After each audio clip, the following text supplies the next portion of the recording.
What's it like starting the season off? These conditions, this course, this field. You really learn a lot about your team here kind of early. Yeah, first tournament, first round, you're knocking the rust off. The guys are getting back into the team atmosphere, not the individual mode they had all summer. And then when you throw in this golf course in these conditions, it is difficult. But as coaches, you like that. You want to get that out of the way early and establish a mindset and establish a competitiveness in your team from the outset. Days will come this fall, and we can get some sublime days where we can shoot some low scores and create a low comfort zone, if you will. But for the most part, it was a good start. Jonathan was a big plus. He hadn't played competitively for us for over a year, and you could see it. He wanted to play well, and that shows the team a lot. And that shows that if you come out with the right mindset and you're ready to play, it can be done. And we're not going to get days. Our two most experienced players probably.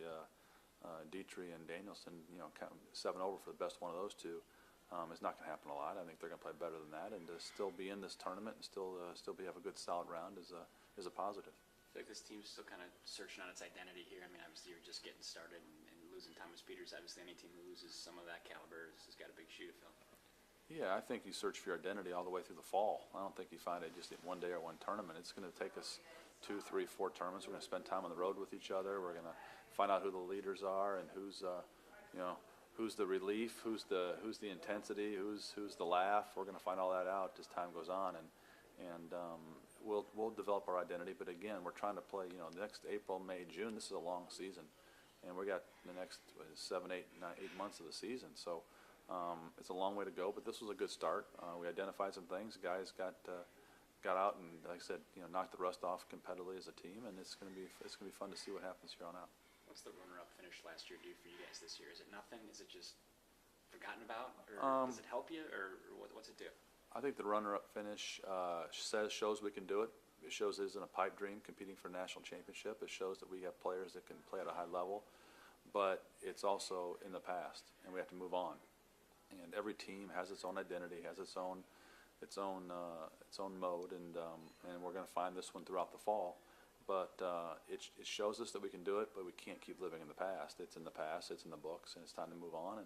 And Thomas is gone, but Luke was gone from the year before, and we did okay. So you got to keep moving on and starting fresh. What about Dietrich, real quick, just on him? It's hard not to look at him and think of Thomas Pieters, both from Belgium, both named Thomas, both with some pretty good game. What are your expectations for him this season, and how important of a role is he going to play? Well, Thomas Dietrich's a different player than Thomas Pieters, even though they're both from Belgium and they're good friends. Dietrich, if you follow golf, he reminds you a lot of Fred Couples. He's just smooth and not rushed, and he's got to kind of goes to his own beat a little bit, but he's a fighter. Today he was 3 over after 4 holes and fought back to shoot 2 over on this golf course. So he played 1 under the last 14 holes or 15 holes, which is very strong.